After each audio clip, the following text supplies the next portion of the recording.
Ce soir, je vais vous parler de l'exceptionnelle collection de tableaux que posséda un homme dont les Audois et particulièrement les Carcassonnais connaissent le nom, qui a vécu à Carcassonne au 53 rue de Verdun, dans une maison qui existe toujours et qui perpétue sa mémoire.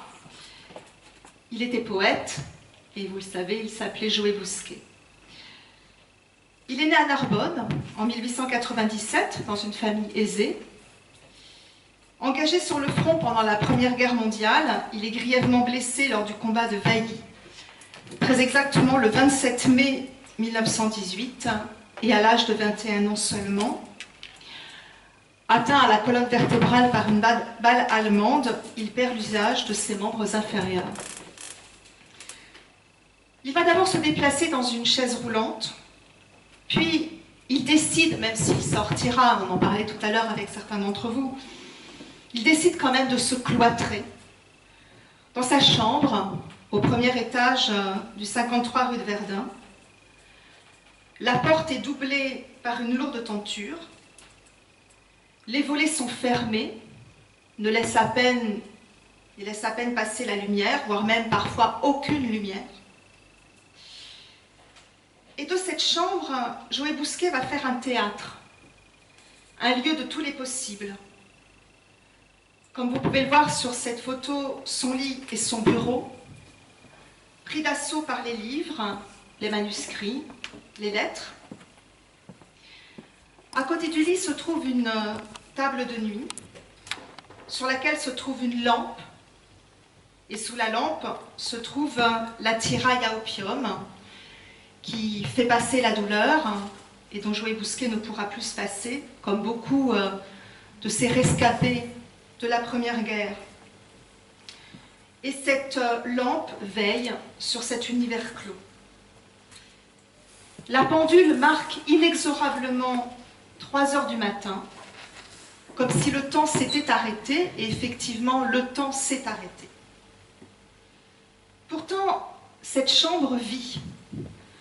Elle vit des visiteurs que reçoit le maître des lieux, des femmes, souvent très belles, des intellectuels, des artistes. Elle devient même un lieu de pèlerinage pour toute une génération d'écrivains, de poètes. Je ne vais pas tous les citer, mais parmi lesquels Paul Éluard, Louis Aragon, Jean Cassou, Simone Veil, la philosophe, avec laquelle il entretiendra une longue et passionnante correspondance, ou Jean Paulhan, figure à mes yeux fondamentale, tutélaire, et sur lequel je reviendrai. Qui que l'on soit, d'où que l'on vienne, on peut franchir le portail et suivre l'écriteau qui indique la direction de la chambre, pour ensuite entrer, on imagine à pas de loup, dans l'univers intime, à la fois physique, psychique et intellectuel de Joë Bousquet. Joë Bousquet qui, comme il le dit lui-même, n'avait pas regardé un seul tableau avant ses 20 ans, va s'entourer de peintures qui vont recouvrir les murs de sa chambre, 150 peut-être, appartenant presque toutes au surréalisme. Et le surréalisme, je vais évidemment y revenir abondamment, va trouver un écho profond, fondamental, avec sa propre pensée. Qu'est-ce que le surréalisme ? Le surréalisme comprend l'ensemble des procédés de création et d'expression, utilisant toutes les formes psychiques, l'automatisme, le rêve, l'inconscient, libéré du contrôle de la raison et en lutte contre des valeurs traditionnelles. C'est André Breton qui, en 1924, va définir les données de ce surréalisme dans le premier manifeste du surréalisme, et je vais le citer. Il le définit comme un automatisme psychique pur, par lequel on se propose d'exprimer soit verbalement, soit par écrit, soit de toute autre manière, le fonctionnement réel de la pensée. Breton dit aussi « dictée de la pensée en l'absence de tout contrôle exercé par la raison, en dehors de toute préoccupation esthétique ou morale, et ça aura un sens profond pour Joë Bousquet, que de se libérer effectivement de cette question de la morale. Je poursuis avec André Breton. Le surréalisme repose sur la croyance à la réalité supérieure de certaines formes d'association négligées jusqu'à lui, à la toute-puissance du rêve, au jeu désintéressé de la pensée. Voilà qui trouvera encore une fois un écho profond, fort, avec Joë Bousquet. Breton toujours, il tend à ruiner définitivement tous les autres mécanismes psychiques et à se substituer à eux dans la résolution des principaux problèmes de la vie. Est-ce que Joë Bousquet trouvera dans le surréalisme la résolution de tous les problèmes de la vie? Voilà une question que je pose. Peut-on véritablement y répondre? C'est Guillaume Apollinaire qui a trouvé le substantif surréalisme et non pas André Breton, puisque le mot figure dans la plaquette de présentation que Serge de Diaghilev a demandé à Apollinaire pour la première du ballet Parade. Parade avec une musique d'Éric. On va commencer par l'argument, avec l'argument de Jean Cocteau, la musique d'Éric Satie, la chorégraphie de Diaghilev, mais en fait plutôt de Léonide Massine, et les décors et costumes de Picasso. La première a lieu le 18 mai 1917 au Théâtre du Châtelet à Paris. C'est un énorme scandale, un scandale retentissant, alors que la Première Guerre mondiale n'est pas encore achevée. Et avant même d'ailleurs que ce scandale n'éclate, Apollinaire avait trouvé ce mot, surréalisme. Je viens de le dire, les tableaux qui peuplent les murs de la chambre de Joë Bousquet vont trouver un écho avec son univers intime et fantasmatique.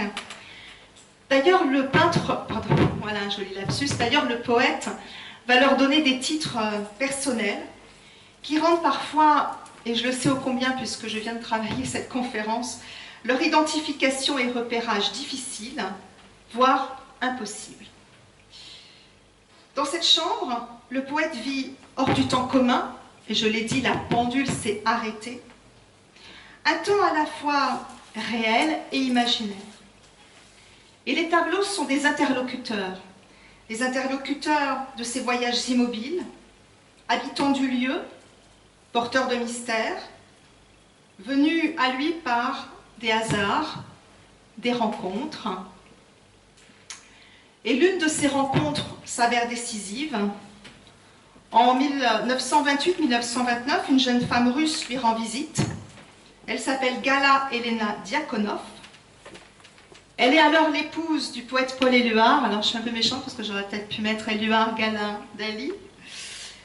Mais elle vient d'avoir un coup de foudre pour un jeune peintre espagnol qui commence tout juste à faire parler de lui, Salvador Dali. Voilà comment Joë Bousquet décrit Gala à Ginette Augier, une de ses grandes interlocutrices, en février ou mars 1930. Il la décrit comme la meilleure des amies. Et elle va lui proposer une étude du maître.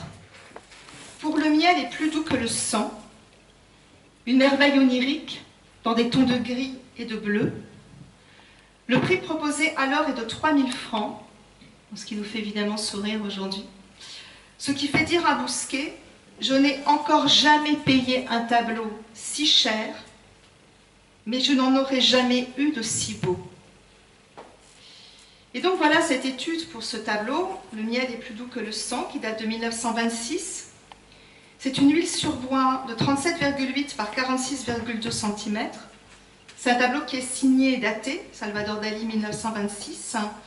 Et il a même, alors, bon, là à l'œil nu c'est difficile, mais il a même inscrit, mais je crois que c'est plutôt au revers, étude pour le miel est plus doux que le sang, donc il n'y a aucun doute possible.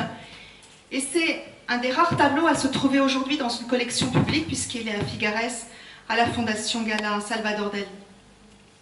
Alors que la toile définitive, elle, est perdue ou non répertoriée. C'est une toile complexe, c'est une des premières toiles surréalistes de Salvador Dali, alors qu'il vient tout juste d'intégrer justement ce cercle des surréalistes parisiens. Et on trouve dans cette toile des influences diverses, en particulier celle d'Yves Tanguy, dont je parlerai dans un instant, puisque Yves Tanguy a fait partie aussi de ces peintres collectionnés par Joë Bousquet. Dans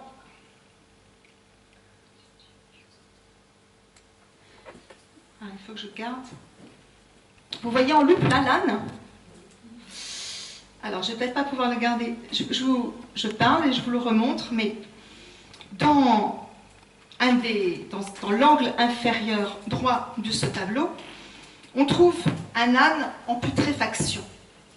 Or, la putréfaction devient, à la fin des années 1920, une notion centrale dans la peinture et la pensée de Salvador Dalí. D'abord, le mot putréfaction est un mot de passe d'une petite confrérie qu'il forme à la Residencia, c'est-à-dire la résidence des étudiants à Madrid, avec Federico García Lorca et Luis Buñuel. Et le nom de putréfactos, c'est-à-dire putride, regroupe les adeptes d'une esthétique de la c'est ainsi qu'ils se définissent, de la transcendance et du sublime. La putréfaction devient à ce point fondamental que Dalí et Lorca envisagent de lui consacrer un ouvrage. Le peintre va petit à petit investir cette putréfaction d'un sens positif. Il en loue l'efficacité critique et subversive dans les œuvres du mouvement Dada. Et cette putréfaction va devenir un mot clé et une idée pour lutter contre ce qui peut être à la fois idéalisme ou traditionnalisme. Par ailleurs, en 1927, Dalí signe une de ses missives adressées à García Lorca, « Ton âne pourri ». L'animal envahit son imaginaire parce que ça n'est pas de loin la seule œuvre qui traite de cet âne pourri. Il y en a beaucoup de ces ânes pourris dans la carrière et la production de Dalí. Et c'est un âne pourri que l'on va retrouver dans Un chien andalou, que Dalí conçoit en 1929 avec Luis Buñuel. Peut-être que vous l'avez vu, à un moment on voit des hommes traîner en fait un âne en putréfaction autour duquel s'amassent des mouches.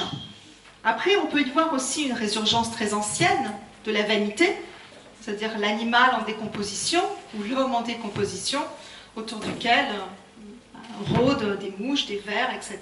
C'est l'idée de la disparition à travers évidemment ce thème de l'âne. Et Dalí reviendra aussi sur l'âne pourri dans la revue Le surréalisme au service de la Révolution. C'est plus tard, on est en juillet 1930. Et ça sera le titre d'un essai, Âne pourri, justement, de ce recueil.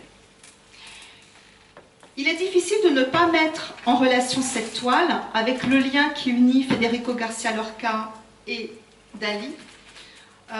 Federico García Lorca, ami, peut-être amant infortuné aussi de Dalí. Dalí affirmera qu'il n'y a jamais eu de relation physique entre lui et Federico García Lorca. Que s'il y avait peut-être eu du désir, lui-même n'avait pas eu envie d'aller plus loin que cette notion de désir, et donc de coucher, pour parler crûment, mais de coucher avec García Lorca, quand peut-être García Lorca avait eu très envie de coucher avec Dalí. Et dans La vie secrète de Salvador Dalí, le poète García Lorca qualifie la masturbation de plus douce que le miel. Vous voyez que là, on retrouve quand même effectivement le titre du tableau, alors que Lorca qualifie le sexe de forêt de sang. Donc on a comme deux mots clés en fait, puisque le titre du tableau est « Le miel est plus doux que le sang ». L'ensemble de la toile est divisé en deux, des tons de bleu selon une diagonale, vous le voyez, des tons de bleu dans la partie supérieure, quasiment vide, et puis beaucoup de choses en fait dans la partie inférieure, qui elle est plutôt dans des tons de gris. Il n'y a pas qu'un âne pourri, on y trouve aussi une figure féminine privée de tête, mais d'où s'échappent des sortes de petits êtres. Ici, à nouveau, l'idée de la putréfaction. Une tête coupée. Certains y ont vu en fait peut-être un portrait, leur portrait subliminal de García Lorca. Un bras, une main, des formes difficiles à identifier. Avec une œuvre comme celle-ci, il est évident que Bousquet entre pleinement dans le surréalisme, c'est-à-dire ce qui ne s'explique pas. On ne peut pas avoir un récit, on ne peut pas raconter une œuvre surréaliste. Et c'est bien ce que dit en fait Joël Bousquet. Joël Bousquet va percevoir ses œuvres par des sensations. Et sur ces sensations, il tentera remarquablement de mettre des mots.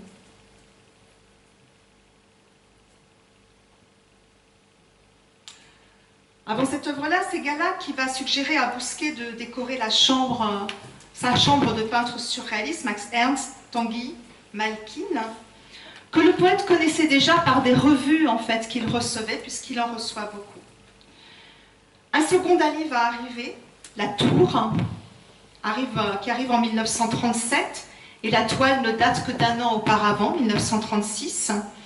C'est une œuvre c'est une huile sur toile qui fait 65,5 par 54 cm, qui est signée et datée il l'a signée Gala Salvador Dali 1936, et elle est à Zurich, au Kunsthaus de Zurich. Voilà encore une œuvre que l'on ne peut pas expliquer. On y voit une tour comme quelque chose d'imprenable, une petite silhouette féminine, comme flottante, comme volant presque, au-dessus d'une étendue de sable, des oiseaux au sol, une masse nuageuse dans laquelle il y a peut-être, qui sait, des formes à dépiqueter et à voir. Le surréalisme représente pour Bousquet l'imaginaire, le rêve, l'inconscient, la libération des sens.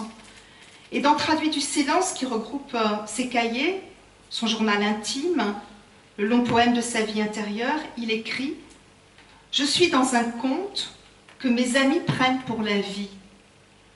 Et c'est exactement ça le surréalisme. Qu'est-ce qui est la réalité et qu'est-ce qui est le rêve et le conte?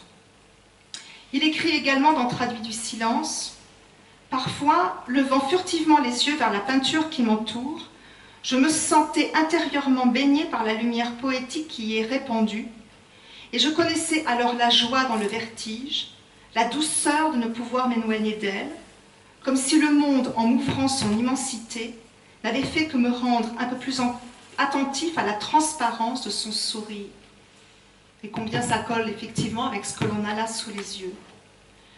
Et on est frappé en fait chez Joël Bousquet par sa pensée si puissante, et à vrai dire, et je le dis à titre personnel parce que je viens de cheminer un peu avec lui, si revigorante, peut-être liée à l'immobilisme.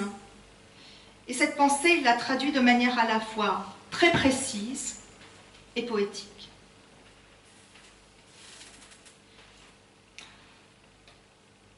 Un autre artiste va faire son entrée dans sa collection, c'est Georges Malkine, qui a vécu de 1898 à 1970. Malkine qui a fait partie du premier cercle des surréalistes, mais qui a été quelque peu oublié. Il est dans les années 20 l'ami de Desnos, d'Aragon, il sera aussi l'ami d'Antonin Artaud. Il est au sommaire du premier numéro de la Révolution surréaliste en 1924, que Joël Bousquet reçoit, qu'il connaît, et il expose à la galerie surréaliste en 1927 et 1929, puis il va s'éloigner du mouvement. Il est un des premiers à entrer dans la chambre de Joël Bousquet, mais on ne sait pas très bien comment ni par qui. L'écrivain a acheté 2 toiles. D'abord le premier retour, que vous avez ici sous les yeux, sans doute avant 1928. Peut-être est-ce Gala qui a conseillé à Bousquet d'acheter cette toile après l'exposition de 1927. Donc voilà le premier retour, 1927. Une huile sur toile qui fait 61 par 50 cm et qui est de localisation actuelle inconnue. Et par chance, en fait, Bousquet en parle. Il en parle à Ginette Augier, une grande interlocutrice. C'est magnifique. C'est tout simplement l'éclair d'une lampe électrique qu'on allume dans une cuisine. Cet éclair qui ne vous ouvre que dans un espèce d'éblouissement, les yeux fatigués par l'ombre des rues. Tu as remarqué comment dans ce rayonnement, tous les détails s'échappent.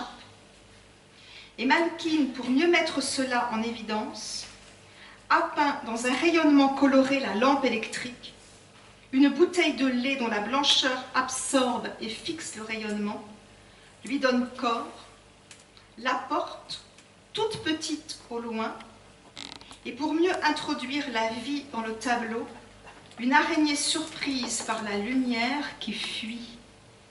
Je vais vous pointer. Ah, c'est là-haut. L'araignée qui fuit.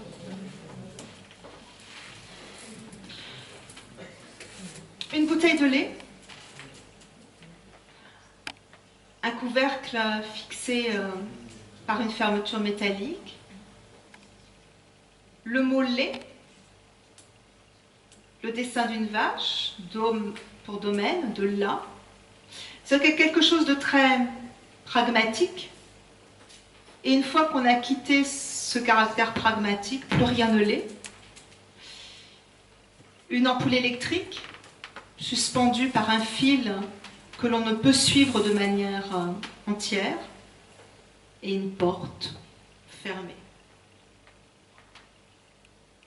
La porte qui est justement le symbole de l'énigme et de ce qui nous est fermé. C'est-à-dire le sens du tableau nous est comme fermé ou refusé. On ne peut que faire fonctionner son imagination, le verbe, le mot, exactement comme le fait Joël Bousquet.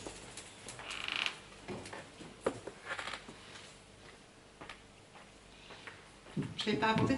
Bousquet achète également l'effet de neige de Malkine, dont il a fait don en 1943 à ses amis Pierre et Maria Cyr, localisation actuelle inconnue.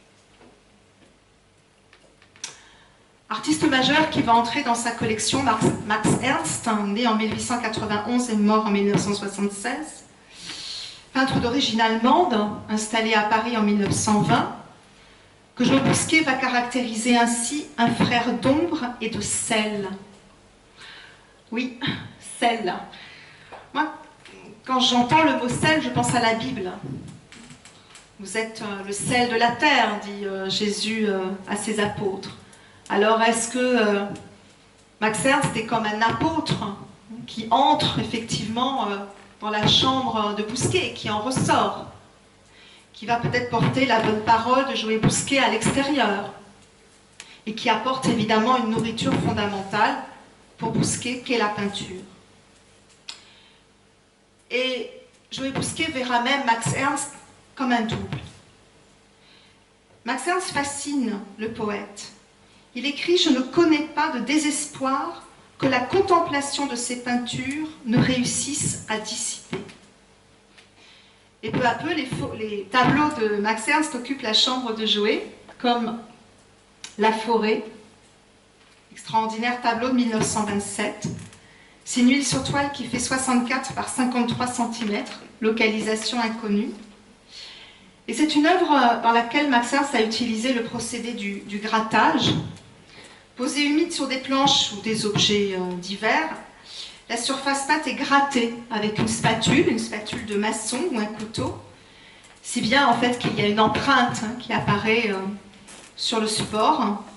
Et là, une forêt imaginaire, très dense, a surgi grâce aux veines du bois.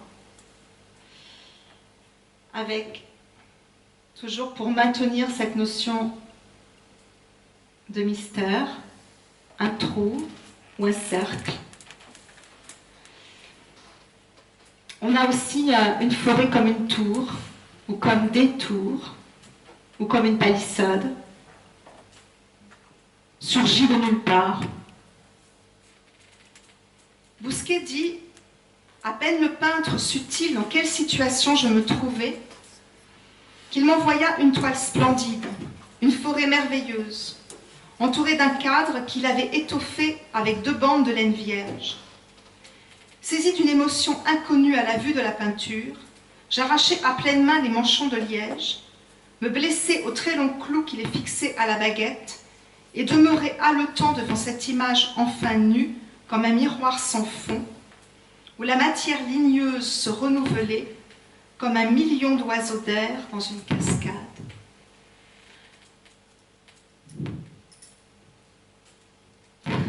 y a-t-il les oiseaux, si ce n'est que dans l'imagination de l'artiste.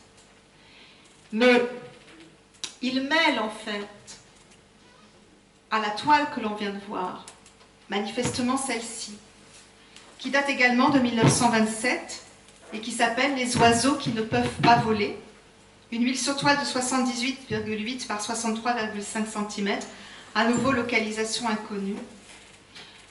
Joël Bousquet dit « La forêt est évidemment la plus caractéristique de toute l'histoire naturelle. Beaucoup de puissance, un jaillissement massif et gauche de feu sur un ciel neutre. Et la masse boisée est creusée par 3 colonnes plus claires qui fument et flambent au premier plan.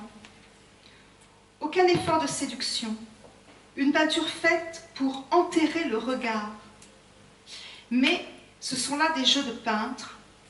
À fleurs de vernis pleuvent vers le sol 2 oiseaux blancs, la tête en bas.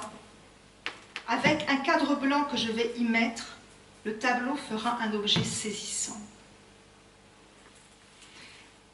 Il y a toutes les sensations possibles. Il parle du feu, qui fume et flambe au premier plan pour les 3 colonnes plus claires. Il y a l'air, évidemment, avec les oiseaux. On a presque envie d'y voir le son. Il y a la terre.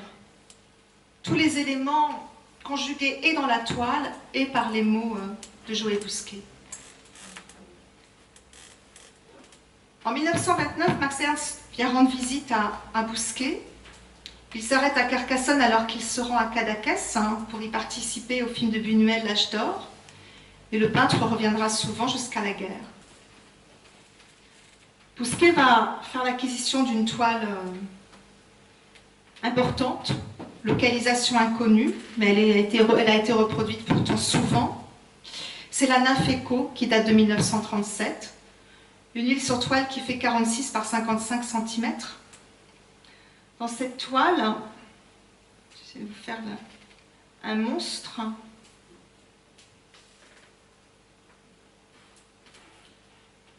Un monstre reptilien bleu.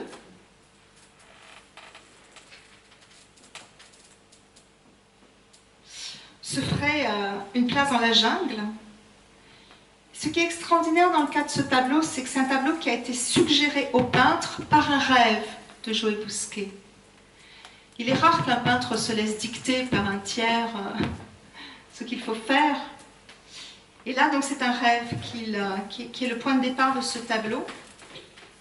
Et ce rêve, ou plutôt ce qui a initié le tableau, est relaté par Bousquet dans une lettre à Jean Paulhan, qui est datée du 20 avril 1944. Un jour, je raconte le rêve à Max Ernst. Il m'envoie bientôt le tableau vert que tu connais, où une femme au buste nu est ensevelie sous des lianes. Et cette femme, en fait, il faut aller la chercher. Elle est là. Dans le bas du tableau, est coupée, en fait, par le tableau. Donc, ses jambes, sa jupe verte, robe verte, buste nu, sans qu'on en saisisse véritablement le visage. Et elle est au plus près du monstre. Où règne sous la forêt un monstre reptilien qui tient à la main une gousse aux étamines jaunes.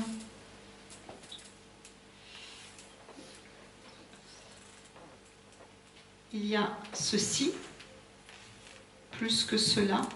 Je pense qu'il parle de ceci. Une gousse. On voit la main du monstre et donc une gousse aux étamines jaunes.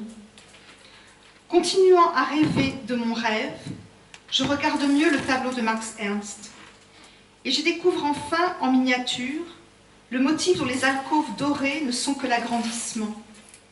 C'est un fruit ouvert que tient le monstre bleu qui domine la peinture.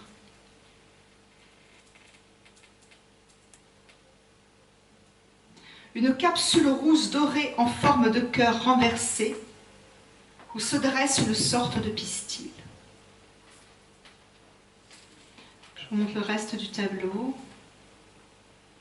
On peut penser au douanier Rousseau.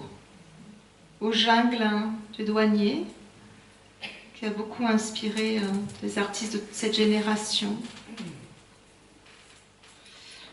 Des effets de couleurs extraordinaires, des tons de vert sur vert, beaucoup de couleurs froides et quelques échos chauds qui ressortent justement de l'ensemble, dont les deux efflorescences que tient le monstre.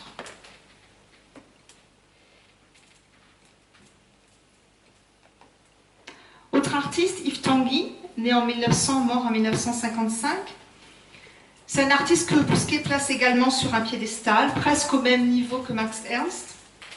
Un peintre français ayant fui la France pour les États-Unis en 1939 et que Bousquet ne rencontrera jamais. Et pourtant, l'écrivain lui voue une véritable passion. La collection de Tanguy de Joël Bousquet n'est pas facile à reconstituer car parfois les titres ont changé. Voilà un tableau célèbre d'Yves Tanguy qu'a possédé Joël Bousquet qui s'appelle La main dans les nuages, qui date de 1927. C'est une huile sur toile qui fait 65 par 54 cm. Et si elle est connue, c'est parce qu'elle est à Stuttgart, à la Staatsgalerie. Et c'est une œuvre qui a été vendue chez Sotheby le 7 décembre 1999. Difficile, encore une fois, de comprendre de quoi il s'agit, d'en avoir une explication rationnelle. On ne peut que regarder, s'imprégner, donner des sensations. On y voit un bras raide, surmonté d'une main tendue, un bras qui surgit d'une masse nuageuse, tel un sémaphore, des doigts tendus vers le ciel, que signifient ces doigts de géants dressés vers le ciel. On repère dans l'œuvre des choses à lire.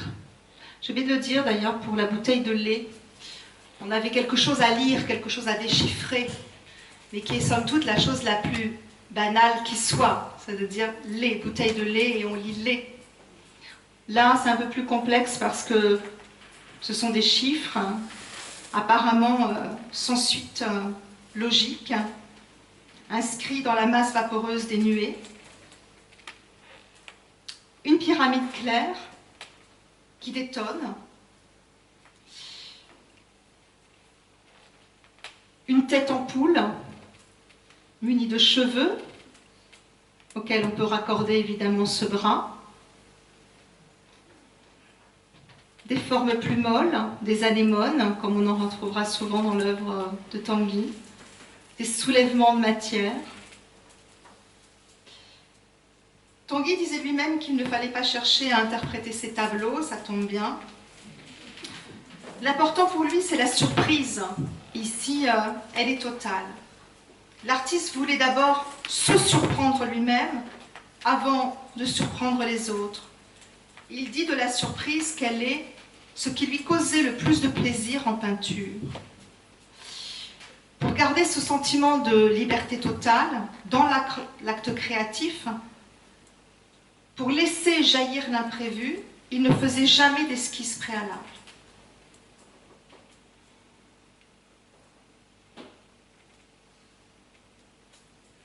C'est un peintre de l'automatisme.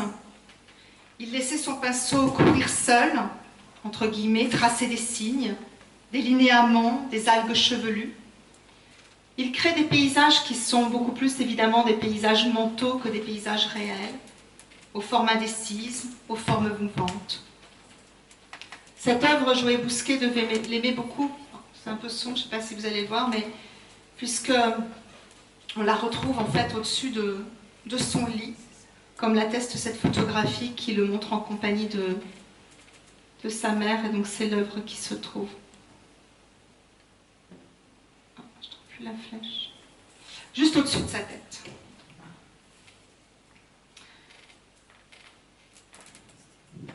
La technique de Tanguy, qui est une technique assez proche de celle de Dali d'ailleurs, hein, très précise, très léchée, impeccable, j'ai envie de dire imparable, fascine Bousquet, autant que le climat onirique de ses tableaux. Des tableaux comme ici, aux vastes horizons marins, désertiques, aux formes fantasmatiques, qui évoquent parfois des cataclysmes aux clartés lunaires, des paysages minéraux, oniriques, qui séduisent le poète. Ici, ça s'appelle Sans titre. Comment donner un titre à ce que l'on ne comprend pas? Comment nommer ce qui ne peut être nommé? C'est une huile sur toile de très grande dimension, elle fait 116 par 89 cm. Ici, sur une vaste étendue ocre, sont disséminés des êtres objets, comme les appelle André Breton, avec un effet de vague, un effet d'ombre d'ailleurs, de vague d'ombre sur cette étendue, et je vais essayer de vous faire la loupe, voilà, pour vous montrer effectivement ce qui ne peut être nommé, ces objets indéterminés, totémiques, minéraux, osseux, qui rappellent l'univers de Dali, à plus d'un titre.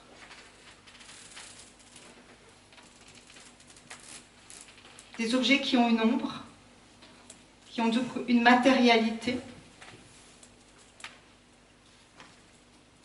parfois peut-être des végétaux,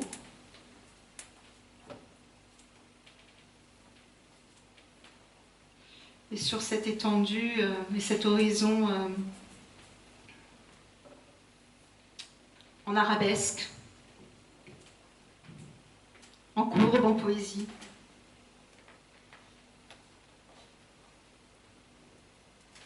Magnifique, je trouve, de Yves Tanguy, Fin de la rampe, qui date de 1934. Une huile sur toile qui fait 81 par 65 cm. Elle est dans une collection particulière et elle a été vendue, c'est le seul prix que je vous donnerai ce soir, elle a été vendue 1 098 390 € chez Sotheby, et c'est précis, en 2014. C'est évidemment pas le prix que l'avait payé Joël Bousquet. Voilà ce que dit Tanguy à Joël Bousquet dans une lettre. Je suis toujours très touchée de votre amitié et l'intérêt que vous voulez bien me porter, mais toujours de grands réconforts. Je suppose que la toile dont vous parlez est celle que je viens d'exposer au temps présent. Elle est reproduite en pleine page dans Cahiers d'art numéro 5-6 de 1935. C'est un 25F, c'est-à-dire un 81 par 65 cm, fin de la rampe, 2500 francs, mais pas pour vous naturellement.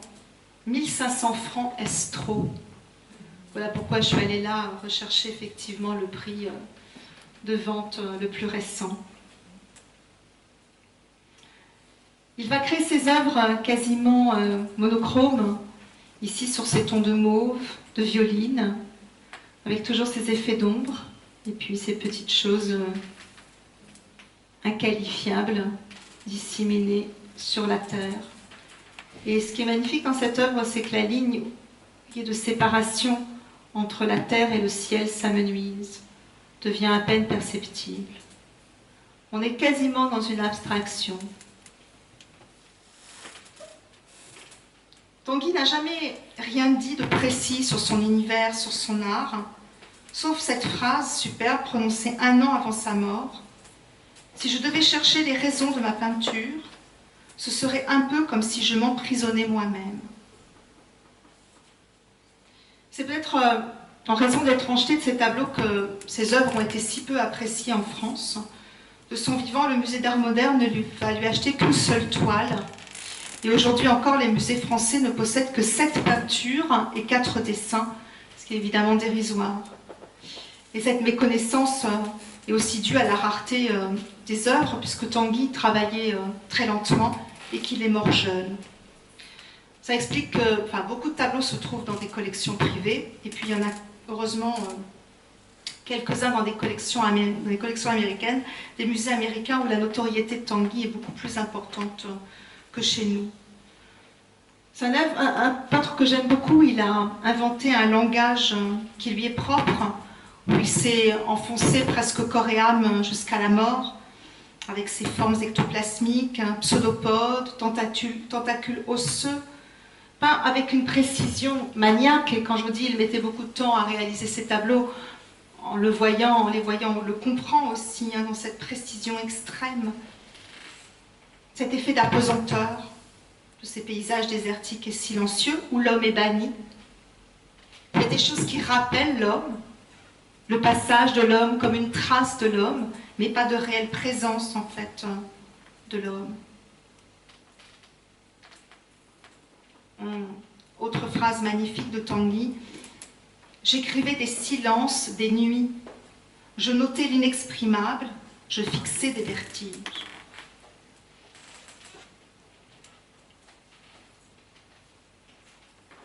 André Masson, 1896-1987. Des œuvres d'André Masson entrent également dans la chambre de la rue de Verdun. Bousquet aurait voulu en acquérir beaucoup. Il enrage quand les prix excèdent ses moyens. Les achats de tableaux posent souvent à Bousquet des problèmes financiers. Il ne possède qu'une pension de grand invalide et des revenus aussi d'une propriété familiale viticole. Souvent, il propose des échelonnements. Et beaucoup d'artistes, vous l'avez vu pour Tanguy, et ça sera aussi le cas pour Max Ernst, lui vendent des œuvres en dessous de leur cote et parfois aussi lui offrent des œuvres. À plusieurs reprises, André Masson va manifester le désir de faire la connaissance de Bousquet, mais il gagne les États-Unis en 1941 sans avoir jamais rencontré le poète. Masson, c'est un artiste qui n'est pas assez connu en France parce que, comme Tanguy, il l'est beaucoup plus aux États-Unis. C'est pourtant un artiste majeur du surréalisme, et bien au-delà d'ailleurs, peut-être du surréalisme. C'est lui qui avait trouvé le mot Minotaure pour la revue Minotaure du surréalisme, si ce n'est que la couverture ne va pas lui être confiée, mais va être confiée à Picasso, vous le savez certainement, ce qui sera quand même une grande déconvenue aussi pour Masson. Il y aura une sorte un peu de lutte entre Picasso et Masson jusqu'à ce que Masson parte pour les États-Unis. Masson avait été grièvement blessé pendant la Première Guerre et il n'avait survécu que par miracle. C'est une expérience décisive qui va marquer sa vie. Et à travers son œuvre, il va sans cesse questionner le sens de l'existence et le sens justement de cette blessure, de cette survie de la guerre. C'est une expérience qui a certainement contribué à rapprocher Bousquet et Masson. Il y a un autre artiste que Bousquet aurait voulu posséder, c'est Georges Braque. Il ne possédera jamais de Georges Braque. Voilà encore un autre extraordinaire rescapé de la Première Guerre. Bon, moi j'aime énormément, mais bon, ça c'est parce que je suis une grande amoureuse de Masson depuis toujours. Ça s'appelle La Forêt, ça date de 1923. C'est une huile sur toile qui fait 73 par 60 cm, localisation actuelle inconnue. Vous voyez quand même que Joé Bousquet n'achète pas des œuvres que j'appellerais riantes. Ce sont des œuvres graves, ce sont des œuvres denses, mais graves, graves. À part peut-être celle-ci, peu de couleurs, peu d'expression, entre guillemets. C'est encore une fois des sensations, mais peu d'expression. Il suit, je trouve, en même temps une extraordinaire ligne, c'est-à-dire qu'il y a une grande cohérence dans ce qu'il achète. C'est pas quelqu'un qui... D'abord parce qu'il n'y a pas de spéculation financière, vous l'aurez bien compris, mais c'est pas quelqu'un qui part tous azimuts, en fait. On reconnaît, on sait pourquoi il aime, on reconnaît en fait les artistes qui sont dans sa chambre. Et ça c'est quelque chose, c'est une véritable collection, voilà, c'est ça en fait.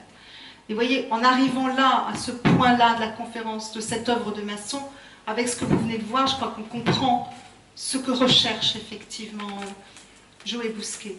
Encore une fois, c'est une œuvre qui s'appelle La Forêt, mais bon, c'est une forêt plus imaginaire que réelle. C'est une forêt fantasmatique, fantasmagorique, et dans des tons très mesurés.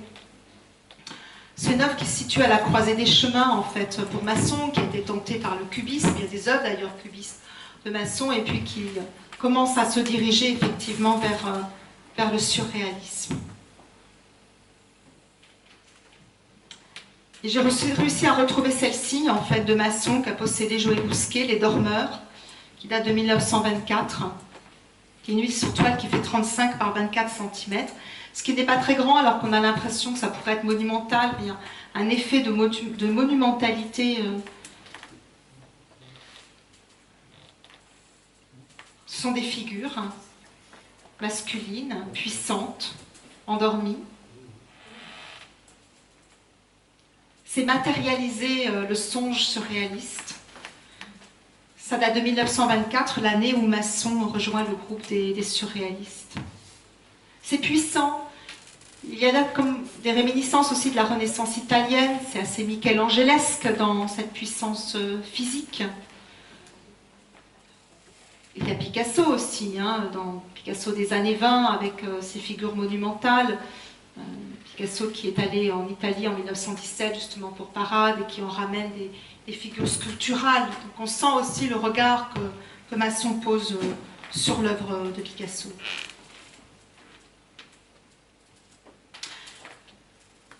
Dans les œuvres, parmi les artistes qu'a apprécié Joël Bousquet, il y en a beaucoup qui sont communs à Georges Bataille. Et ça mérite aussi d'être souligné. Masson est un peintre de Georges Bataille.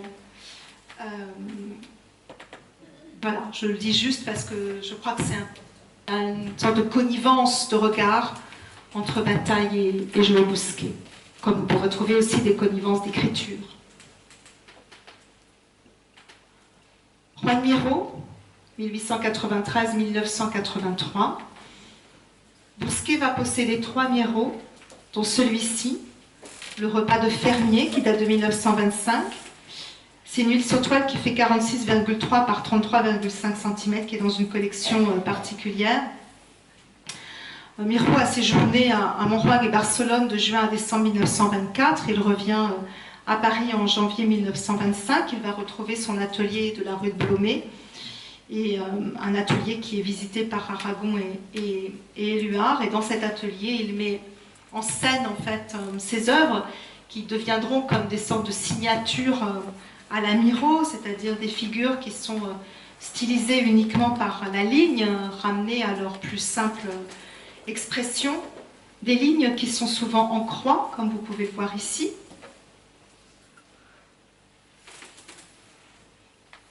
Donc pour 2 figures, l'une surmontée d'un cercle, l'autre d'une boule noire, donc 2 têtes, mais manifestées de façon différente.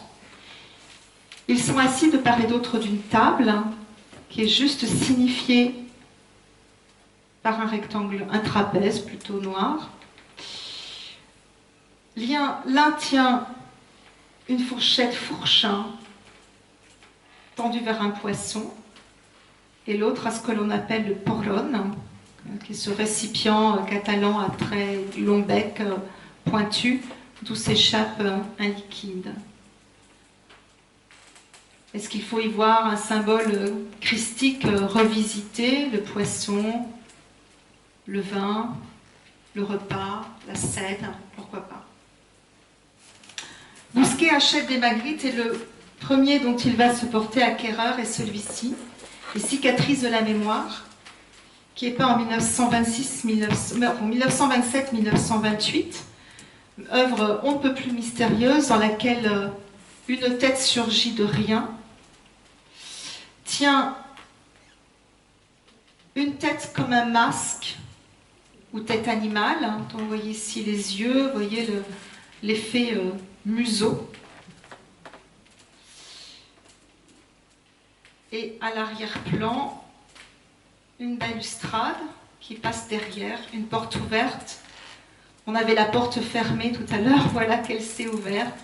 Et sur un fond de paysage juste agrémenté de quelques nuages, on voit là encore évidemment une toile bien mystérieuse.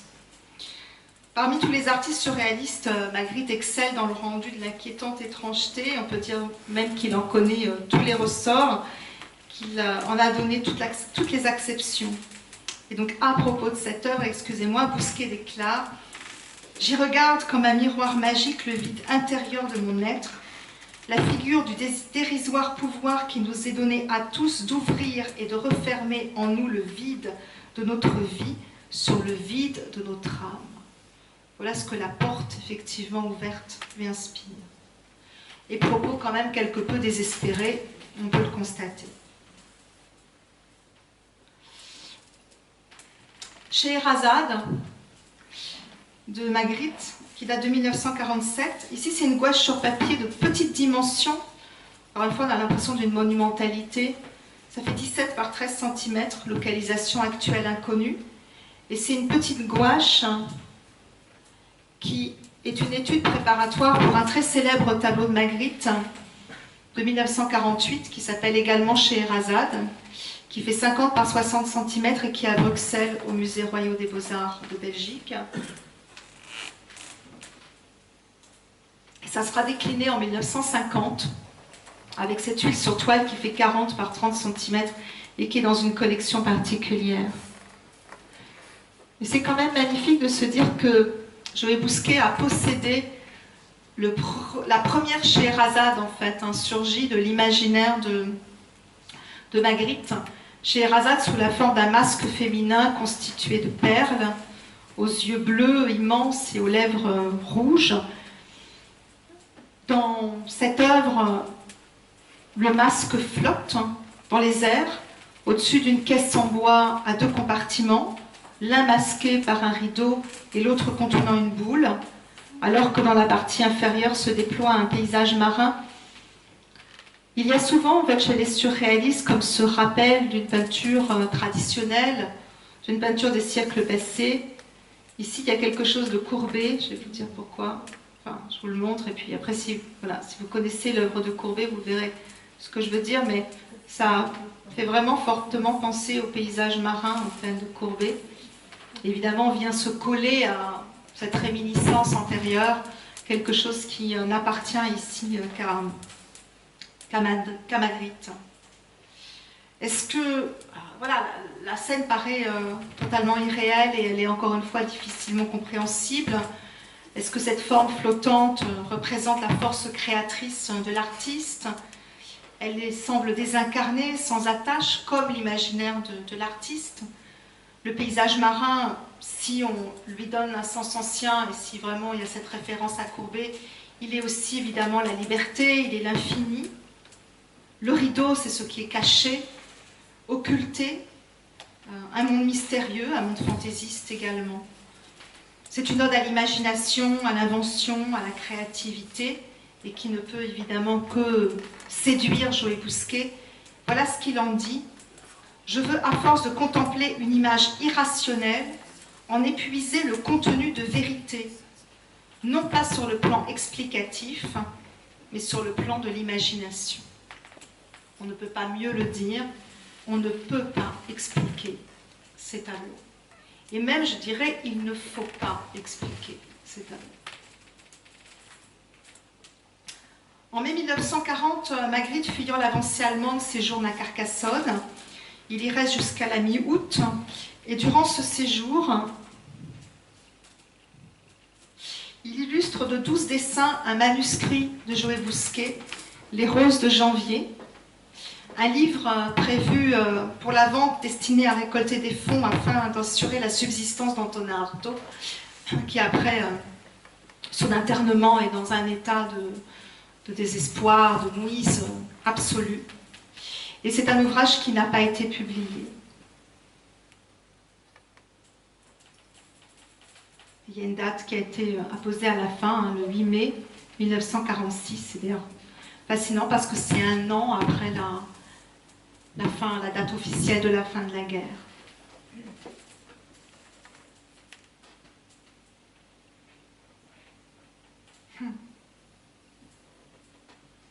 Il y a le mot Dieu, on va parler dans les pensées de Joël Bousquet. Et puis donc ce dessin superbe d'une rose qui est une étoile, qui est la lumière. Bon, Joël Bousquet parle si souvent. Je crois que c'est le mot qui revient le plus souvent dans ses écrits. Lumière. Durant l'occupation, le 53 rue de Verdun voit passer Jean Paulhan, les Gallimard, Aragon, Elsa Triolet, André Gide, Clara Malraux, Simone Veil, la philosophe. La chambre et ses tableaux deviennent un lieu de rencontre, de réflexion, de résistance. D'ailleurs, un lieu dénoncé par la presse collaborationniste.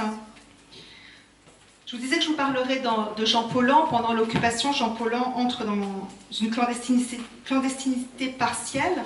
Il travaille à la revue Résistance. Il fonde avec Jacques Decour les Lettres françaises. Il soutient les éditions Minuit, fondées par Vercors et Pierre de Lescure, qui publient clandestinement Le silence de la mer de Vercors. Ses activités sont connues des Allemands, ce qui va lui valoir une première arrestation, et il y en aura une autre à la fin de la guerre. Après une semaine d'interrogatoire à la prison de la Santé, il est libéré grâce à une intervention auprès d'Otto Abetz, de l'écrivain collaborateur Pierre Durieux-La Rochelle, qui est son directeur au sein de la maison Gallimard. Vous voyez, deux tendances politiques, mais une amitié indéfectible. Pardon, j'avais aussi cette autre image. On voit l'écriture parfaite. C'est très lisible, c'est très droit, c'est très beau, c'est une très belle calligraphie que l'écriture de Joé Bousquet. Très peu de rature. Bon, évidemment, c'était destiné aussi à être repris, à être édité, mais alors peut-être qu'il y a eu brouillon précédent, mais en tout cas, voilà, c'est une très grande netteté, très grande propreté. Un peintre que j'aime énormément, Jean Fautrier, 1898-1964. C'est Paulhan, justement, qui a fait découvrir à Joé Bousquet le peintre Jean Fautrier. C'est un peintre, hélas, peu connu du grand public. Il est pourtant un des artistes majeurs du XXe siècle. Il appartient à la génération venue à l'art après le fauvisme, le cubisme, les avant-gardes qui en sont directement issus. Pour Joé Bousquet, la découverte de Fautrier est un choc. Il écrit à Paulhan: « Tu m'as demandé une fois ce que j'éprouvais devant un grand tableau. Je t'ai répondu le besoin de marcher et en même temps d'arracher au peintre d'autres secrets, de voir dans la peinture ce que le peintre y avait caché, tout ce qui traduit assez bien le goût de découvrir d'autres peintures du même auteur. » La phrase clé, c'est « Je t'ai répondu le besoin de marcher ». Il est immobilisé, bien entendu. Mais vous l'entendez bien, chez Bousquet, il est immobilisé physiquement, mais il est continuellement en mouvement. Pas seulement en mouvement intérieur, en projection vers les autres, en projection du mouvement. Et le poète va acquérir des chefs-d'œuvre de Fautrier, dont ces paysages très denses, opaques. Encore une fois, c'est pas gai, hein, agité, avec ces effets de magma, une extraordinaire densité de matière. Et puis des éclaircies, des brèches, et des éclaircies dans ces brèches. Ici, c'est la forêt de Porquerolles, 1928. L'artiste fait un séjour fondamental à Porquerolles, parce que ça marque un peu un avant et un après aussi de cette lumière du midi. C'est une huile sur toile qui fait 54,3 par 80 cm, localisation actuelle inconnue. C'est une peinture qui paraît magma, mais qui en fait est très très articulée. Elle est articulée de nuances de lumière, de nuances de couleurs. Elle repose sur la matière, elle repose aussi sur le souvenir du sujet et une réalité personnelle. Voilà ce qu'écrit Joé Bousquet à Jean Paulhan en 1943, donc pendant l'occupation. « Parle-moi de l'exposition Fautrier. Je voudrais savoir tout ce qui se dit sur son œuvre. Plus je vais et plus je comprends, grâce à lui, ce qu'est un grand peintre, et même ce qu'est un grand écrivain.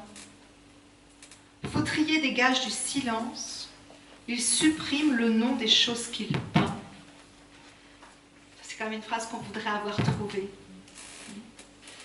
Il supprime le nom des choses qu'il peint. C'est-à-dire que ça devient peinture, pure picturalité. On entre, on plonge dans la peinture et on oublie tout ce que l'on sait. Et dans une autre lettre à Pollan en 1944, le paysage de Porquerolles me paraît un chef-d'œuvre, c'est une apothéose de peinture. Et voilà, un autre paysage de Porquerolles. 1928, huile sur toile qui fait 60 par 80 cm, localisation actuelle inconnue. Autre remarquable formule. Il y a des formules vraiment formidables, un jaillissement du mot. Mais pas le mot pour faire, voyez, le mot pour dire exactement ce qu'il faut dire. Fautrier est un peintre qui dresse le regard comme l'on dresse un cheval. Je suis persuadée que c'est juste. Mais je ne l'aurais pas trouvé si je n'avais pas lu le catalogue. A-t-on le droit de former des souhaits sans appeler le malheur que la guerre finisse, sans toucher Paris ni balayer Carcassonne? Et lire et écrire 12 heures par jour jusqu'à la fin, en levant de temps en temps les yeux sur les tableaux, et toujours dans la pensée quelques fautriers à acquérir. Je pense à toutes les révélations que j'ai à recevoir de lui, et cela me donne envie de vivre. Ils disent, j'ai envie de marcher, et là j'ai envie de vivre. La peinture fait vivre. Lettre à Jean Pollan de 1944.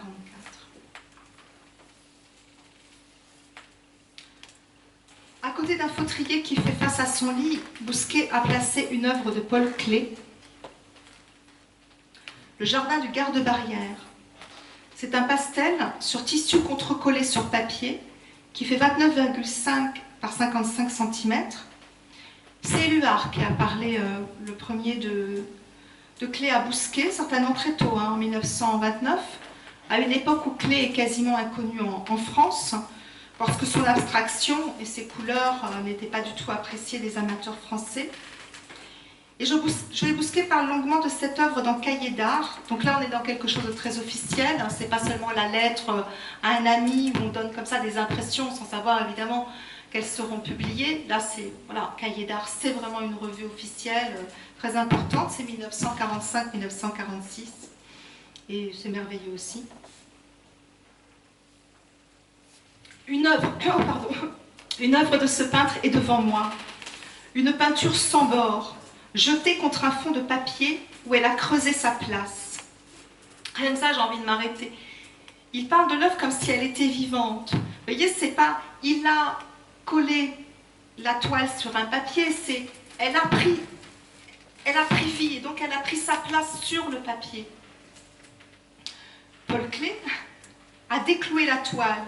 Ses propres mains l'ont immergée dans cette blancheur, qui, pour en épouser les contours effilochés, se soulève et se tourmente. Ainsi s'est produite la métamorphose hors de laquelle il n'est pas de tableau. Un grand vent de fête où les distances suspendent des couleurs enveloppe toute l'image. Il y rend les lignes invisibles en les unissant à ses limites. L'ondoiement des bords absorbe le mouvement des lignes, le couvre comme une vague. Cette image ne représente pas, elle se présente. Pas de sujet, nous sommes dans un domaine de pure inspiration. Le sujet clôture l'expérience plastique, comme l'aube referme les grilles d'un parc sur une fête de nuit. Les couleurs ici ne sont pas des nuances en l'air, elles ont des racines, font honte à l'arc-en-ciel qui n'est que reflet. Vert et rouge s'épanouissent comme les éclosions minérales d'un firmament souterrain. Flamme froide de l'argent, du fer, du quartz, assez éclatante et autonome pour la solitude de la pierre précieuse. Ces couleurs ne sont pas associées sans vaincre une attraction. Elles pèsent comme une couronne d'épines sur la transparente liberté du jour.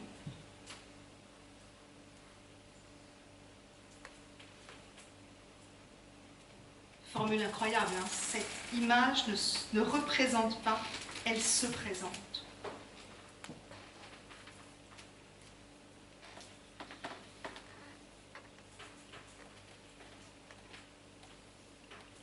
Autre artiste majeur, et un peu en décalage par rapport à tout ce que l'on vient de voir, Jean Dubuffet, 1901-1985. C'est Pollan, encore une fois, un passeur éclairé, qui lui fait découvrir Jean Dubuffet, le premier théoricien de l'art brut, qui attire Joël Bousquet par sa poésie absurde du quotidien, sa remise aussi en question de la notion de grande peinture. Bousquet va s'emballer Il va réagir au coup de cœur. Pour un peintre qui est pourtant couvert de sarcasme, voire d'injures, qu'on prend pour un trublion, qu'on prend pour un farceur. Et le poète dont les forces déclinent, de même que ses facultés créatrices, sous l'emprise de l'opium, va se revigorer à l'art de Dubuffet. Il se passionne pour l'art brut. Il va demander à un directeur d'école carcassonné de lui apporter des dessins d'enfants. Il s'en enthousiasme. Et Dubuffet va envoyer à Bousquet un tableau de mars 1944 qui s'appelle Au négoce, où l'on voit deux personnages assis de part et d'autre d'une table qui échangent des documents. On est dans cet art naïf, dans cet art brut, dans cet art enfantin, dans ce retour à l'enfance de l'art. Le tableau est installé en bonne place dans la chambre et quand les visiteurs le découvrent, Bousquet est enchanté. Il est enchanté du choc en fait que fait cette toile au milieu des œuvres surréalistes. Et pour cette œuvre-là, qui est un peu plus colorée peut-être que les autres, il va même faire ouvrir les volets. Dubuffet va rendre visite au poète et va exécuter de lui en août 1947 dont 3 portraits, dont un se trouve, c'est celui-ci au musée d'art moderne de New York. C'est une huile sur toile qui fait 146 par 114 cm, où on y voit un poète exsangue, avec une tête de mort, déjà, avant la lettre, sur son lit, et sur le lit, vous voyez des ouvrages, les livres, les manuscrits du poète. Un autre artiste va réaliser le portrait de Joë Bousquet, Hans Bellmer. C'est un artiste à la réputation sulfureuse. C'est un artiste provocateur dont les dessins érotiques que je ne vous ai pas apportés ce soir enchantent le poète. Et là, un portrait un peu plus réaliste du poète, réaliste et flottant en même temps, comme imagination, comme esprit. C'est un extraordinaire hommage, je trouve, à la pensée et à la personnalité de Bousquet. L'engouement pour Dubuffet éloigne Bousquet des surréalistes. Max Ernst, pourtant admiré, familier de la chambre avant-guerre, n'y reviendra qu'une fois, avec son épouse Dorothea Tanning, entre son séjour en France en juillet 1949 et la mort de Joë en septembre 1950. Pendant la guerre, Joë Bousquet avait écrit à Ernst de longues lettres enflammées, lui exprimant son admiration. Il rêvait d'écrire un livre sur le peintre, mais la mort va survenir avant qu'il ne l'ait commencé. Il n'est pas certain qu'Ernst ait gardé le même souvenir ému de Joë Bousquet. Conclusion. Durant les années qui lui restent à vivre, Bousquet n'augmente pas sa collection. Il est souvent malade. Sa mère va mourir en mars 1949. La succession lui cause des tourments. Il se soucie de l'avenir de sa collection. Déjà en 1946, dans une lettre à Magritte, il dit prendre des dispositions pour que la collection ne soit jamais aliénée et reste dans la chambre. Puis, il envisage de créer, à partir de l'ensemble de ses tableaux, un musée de peinture à Carcassonne, dont René Nelly, nommé conservateur au musée des Beaux-Arts en 1947, serait le directeur. Il meurt le 28 septembre 1950. On découvre 2 testaments, l'un de 1943 et l'autre de 1950, où il donne plusieurs œuvres de sa chambre à ses amis, ce qui bouleverse évidemment le projet d'un musée. Est-ce que Bousquet ignorait qu'en léguant sa collection à des particuliers et non à l'État par fondation, celle-ci serait évidemment soumise aux décisions des possédants? Est-ce que ce musée aurait pu véritablement exister si la ville de Carcassonne avait sollicité Joë Bousquet avant, ne serait-ce que 1947? Évidemment, on ne refait pas l'histoire. Après la mort de Bousquet, une partie de la collection va être mise en dépôt au musée pendant 10 ans. Puis les propriétaires, tour à tour, vont venir reprendre leur tableau. Au 53 rue de Verdun, dans la maison des mémoires, maison Joé Bousquet, la chambre du poète demeure. Autour du grand lit, planent tels des fantômes, les souvenirs des tableaux tant aimés. Merci à vous.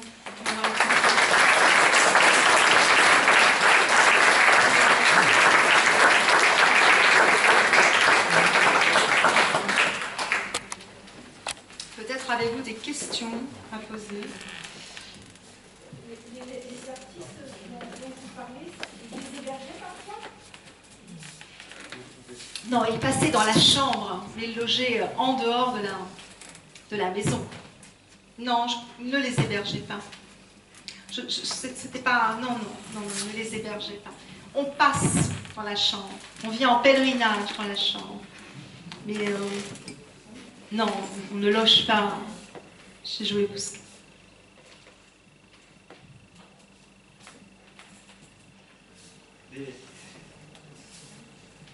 Les tableaux dont on ignore ce qu'ils sont devenus, les reproductions, vous les avez... Ça a été difficile. Là. Il y a un travail qui a été réalisé par Pierre Cabane, qui en a quand même retrouvé pas mal. Donc moi, j'ai utilisé quand même le catalogue de Cabane. Après, il y a des choses que Cabane n'a pas retrouvées. Il y a des choses qui sont réapparues entre Cabane et aujourd'hui, parce que j'en ai retrouvé sur Internet, tout simplement. Mais il y a quand même énormément de choses, localisation inconnue. Et j'ai cherché, hein, beaucoup. Hein. Ça m'a pris beaucoup de temps d'ailleurs, hein, d'essayer de retrouver les localisations. Mais bon, après, là, si c'est peine perdue, si ça ne sort pas quand même au bout de quelques minutes de recherche, c'est dans une collection particulière et que le particulier ne désire pas que sa possession soit connue. Après, c'est des choses qui peuvent ressortir à l'occasion d'une exposition, si un conservateur, toutefois, sait que c'est possédé par tel ou tel. Il y a peut-être des gens parmi vous qui en possèdent. Hein. En tout cas, ce qui est fascinant quand on touche à Joé Bousquet, c'est que on dit, ben voilà, j'ai un ami d'une amie qui voilà, a possédé, a vendu ou possède encore. Bon, voilà. Il y a eu cette histoire de testament, mais c'est un testament qu'on a découvert, voilà, on ne l'a pas découvert, c'est un testament informel en fait. Hein. Ces deux testaments sont des testaments informels. Et si certains collectionneurs ont pu garder des tableaux un peu longtemps, je crois que beaucoup les ont revendus assez rapidement. Donc n'ont pas attendu que les prix s'enflamment, parce que je crois qu'ils avaient peur qu'on vienne... que d'un point de vue juridique, on vienne leur contester en fait la propriété des tableaux. Mais ça a été revendu à des collectionneurs qui manifestement ne désirent pas être connus. Puis après, il y a peut-être des Carcassonnais autour de Carcassonne qui en possèdent encore. Qui attendent, soit qui veulent les garder, soit qui attendent des prix encore plus... Bon là, on est on touche aux millions, hein, plusieurs millions même. Bon. Ce qui coûterait le plus cher aujourd'hui, c'est les deux Dali. Bon, ils sont au musée Dali, donc je pense qu'ils ont été vendus assez tôt. Mais pas non plus 3 francs 6 sous, hein, parce que Dali, ça se vendait quand même très cher. Oui ? J'ai pas lu beaucoup Joé Bousquet, mais j'aimerais bien savoir s'il a parlé de Picasso. Ben, pas beaucoup en fait. Hein. En fait, c'est marrant parce que moi j'ai travaillé 17 ans au musée Picasso, je connais bien le bonhomme. Et ben, je me suis demandé en fait pourquoi il y a cette ignorance. Il y a Braque par exemple, mais je pense qu'il y a une humanité qui transparaît chez Braque, aussi un rescapé de la Première Guerre. Et puis il y a cette humanité, cette intégrité qui transparaît chez Braque, qui devait toucher Joé Bousquet. Mais bon, après, ça se vendait déjà très cher, les Braques. Hein, difficile peut-être d'en acheter. Il n'y avait peut-être pas les intermédiaires. Parce que bon, les Dali, c'est parce que Gala est venu et que ça se passe bien, c'est une belle entente, elle a envie de lui faire plaisir, en fait. C'est aussi bête que ça, la manière dont ça se passe. Ça se passe de façon très personnelle. Il faudra qu'il n'y avait pas d'intermédiaire, peut-être, pour lui en procurer. Après, pour Picasso, je me suis aussi dit que c'est parce qu'il y a quelque chose de trop raconté. Oui, on peut parfaitement étudier, analyser, raconter un tableau de Picasso. On est trop dans le motif, on est trop dans la figure. Quand on regarde tous les tableaux qu'a possédé Bousquet, manifestement, il refuse la littéralité, il refuse l'explication. Ou même, vous voyez, évidemment, ces artistes sont des intellectuels, mais il refuse ce qui transparaît immédiatement d'intellectualisme dans la peinture. Or, quand on est devant un Picasso, il y a une intention, comment dire, littéraire à chaque fois, et qu'on retrouve, qu'on explique. Soit c'est l'Antiquité, soit c'est... Oui, évidemment, l'art nègre, bon, il y a une histoire, voilà. Il y a une historicité de l'œuvre qu'il n'y a pas dans les œuvres possédées par Bousquet. Et puis peut-être la peur qu'un Picasso un peu engloutisse le reste, hein, aussi, dans cette force tellurique qui s'en dégage. Ce sont pas, il y a pas, c'est intéressant les peintres aussi, hein, qu'ils collectionnent, parce que c'est... Il n'y a pas de femmes peintres. Ah non, c'est une bonne question. Par contre, c'est une bonne remarque. Il n'y a pas beaucoup de femmes chez les surréalistes. Il y en avait, hein, mais moins connues que les hommes. Après, il y en a en photographie, bien évidemment.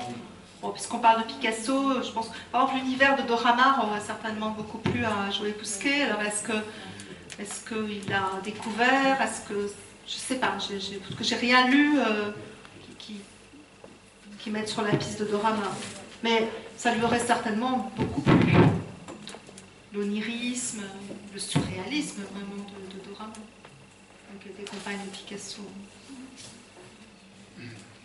Je vous remercie, madame, pour cette belle évasion en compagnie de Joé Bousquet et de la pléiade de merveilleux artistes.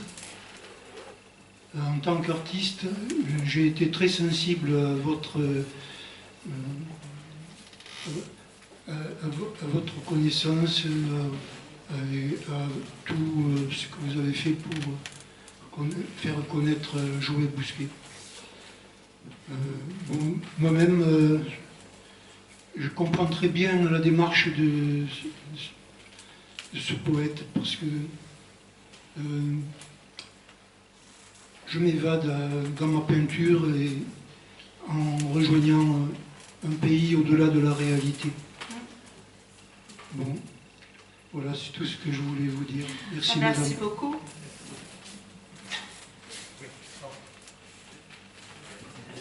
Merci madame.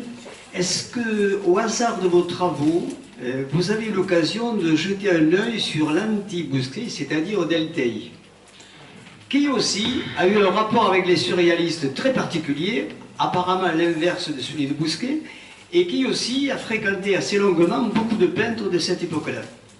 Alors, j'ai travaillé sur Delteil et j'ai écrit pour une revue littéraire un article sur Delteil et ses peintres. Oui, la démarche est différente, mais parce que les personnalités n'ont strictement rien à voir. C'est-à-dire que Delteil, il est en mouvement physique, déjà. Il bouge déjà physiquement. C'est pas seulement un vieux monsieur un jour à la Delteillerie, hein. C'est quelqu'un qui a bourlingué aussi. Après, il a des relations très fortes avec des artistes, mais il en parle magnifiquement aussi. C'est moins de l'ordre du voyage intérieur, c'est moins de l'ordre de l'onirisme. Les artistes de Delteil, c'est qui? C'est alors une femme, hein, c'est Sonia Delaunay, et Robert Delaunay, évidemment son épouse. Robert qui va illustrer des ouvrages de Delteil, comme ici Paris, un ouvrage incroyable, bon, le texte, mais comment dire, Delteil, c'est tourbillonnant, voilà. L'écriture de Delteil, elle est tourbillonnante, elle est vivante dans le sens de la vie. Comment je ne vais pas réussir à trouver les mots, mais de la vie de tout un chacun, sauf qu'elle est sublimée par la littérature, mais c'est la vie de tout un chacun. C'est prendre une voiture, un autobus, c'est aller au café, c'est voir des copains, c'est boire, c'est manger, c'est-à-dire que c'est pas la vie d'ermite de Bousquet, donc ça ne peut pas être la même chose du tout. Mais après, moi, je ne les vois pas en antinomie dans le sens d'une rivalité, je ne crois pas du tout, je ne crois pas ça. Simplement, ça n'exprime pas la même chose. Chez Delteil, je prends le souvenir qu'il y a eu un rejet des surréalistes. Alors qu'il a été adopté, oui, parce que, une certaine convoitise au oui, départ. parce que Breton, là, en fait, le rejet des surréalistes, oui, ça se marque souvent parce qu'il y a une mésentente humaine, donc ça ne s'est pas du tout bien passé avec Breton. Et il y a plein de gens avec qui ça se passait très mal, hein, avec André Breton. Ça se passait souvent plus mal que bien, d'ailleurs, finalement, avec André Breton. Mais il y a ceux qui tenaient le choc, et puis il y a ceux qui claquaient la porte. De Chérico, par exemple, il a claqué la porte parce que ça se passe vraiment très très mal avec Breton.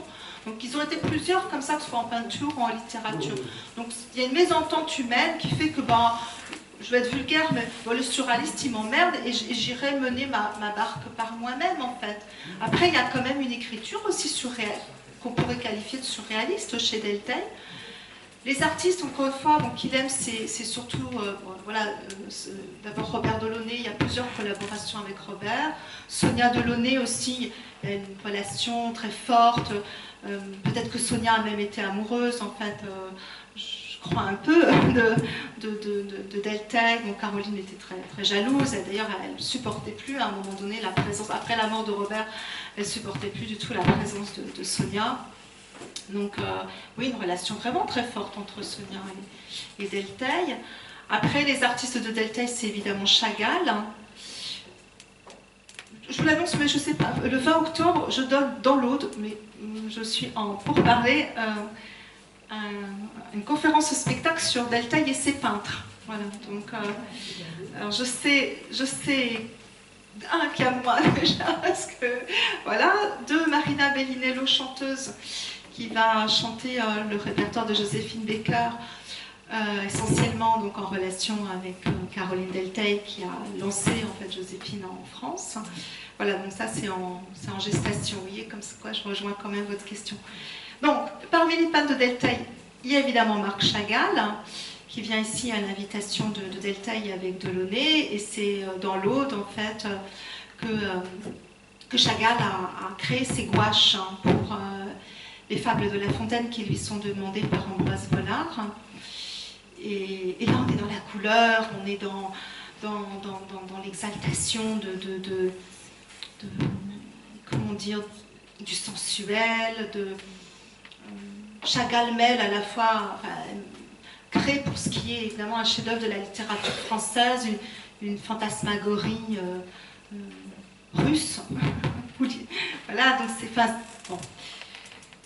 Et puis le dernier grand artiste de Delteil, c'est évidemment Soulages.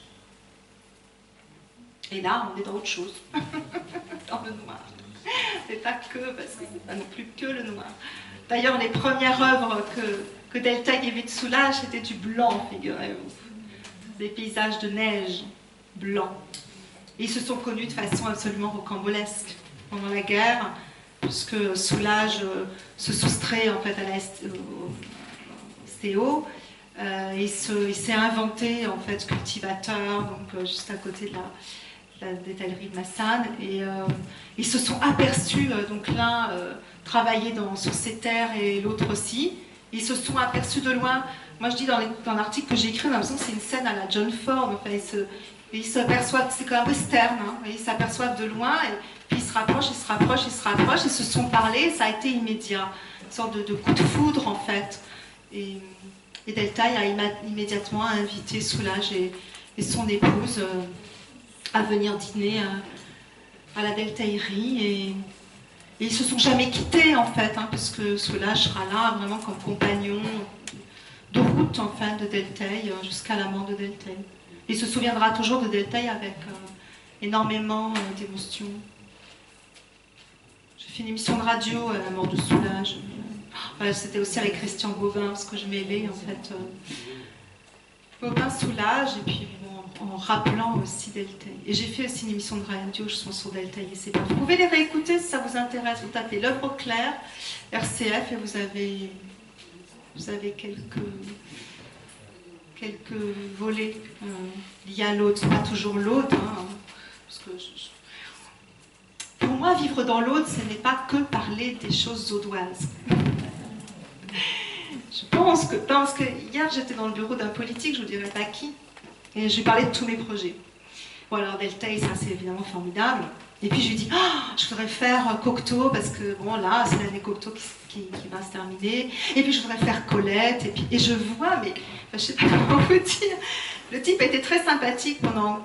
Le type, je suis méchante. Ce monsieur était très sympathique pendant tout le temps. Je lui parlais voilà, de ce qui est au doigt. Et dès que je lui ai parlé de Cocteau et de Colette, j'ai senti une sorte de raidissement.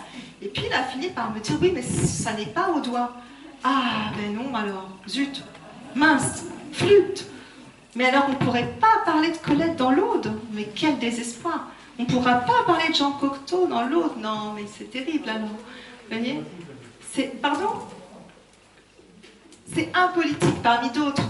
Mais voilà, évidemment qu'il y a des 1000 trésors dans cette région, dans ce département, il faut en parler, mais donnons aux artistes, aux créateurs, la possibilité d'être dans l'universel.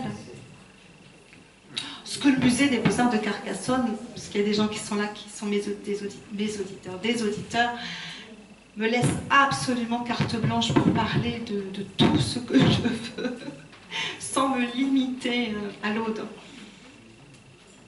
Voilà, ça c'est dit. Je voulais vous poser une question sur... On m'entend? Si. C'était sur Miro. Vous avez parlé de Miro. On a vu une œuvre de Miro. Oui, j'en ai montré. Et vous en avez parlé de 3, c'est ça en fait? Oui. D'accord.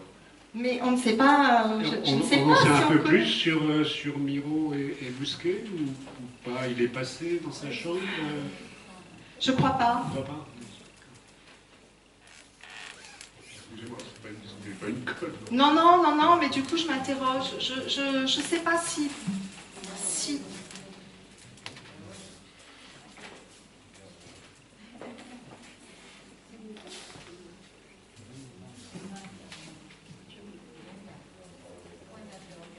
Point d'interrogation. Pas sûr qu'ils se soient rencontrés. Non, je crois pas.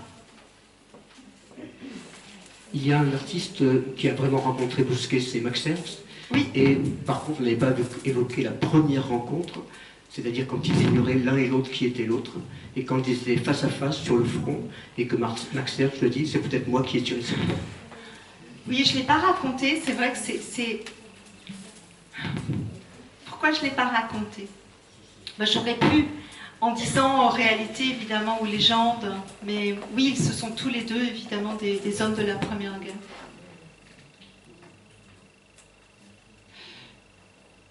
Il y a eu... Ils sont magnifiques, les peintres aussi de la Première Guerre. Hein. On ne revient pas comme on est parti. Oui, bonsoir, merci pour tout ce que vous nous avez montré comme œuvre d'art. Je voulais vous poser une question au sujet de la mère de Bousquet. Est-ce qu'elle l'a aidé à acquérir certaines œuvres? Est-ce qu'elle l'a conseillé? Est-ce que je pense que j'ai l'impression qu'elle l'a toujours soutenu jusqu'à la fin? Je crois qu'il y a une relation vraiment très très forte entre Bousquet et sa mère. Et cette photo montre qu'il y a un partage. Il y a un partage de livres, il y a un partage forcément de paroles, des tableaux qui entrent dans la chambre. C'est quand même... Bon, j'ai montré cette photo, et puis la mort de sa mère provoque quand même... Il meurt très peu de temps après, hein, c'est un effondrement en fait, quand même, pour Bousquet. Ouais. C'est une armature. Et ils ont vécu 35 ans ensemble, parce qu'il est mort 35 ans ou 40 ans après ses blessures. Oui. Oui, je disais, c'est une ossature, c'est une armature en fait, la même, je crois.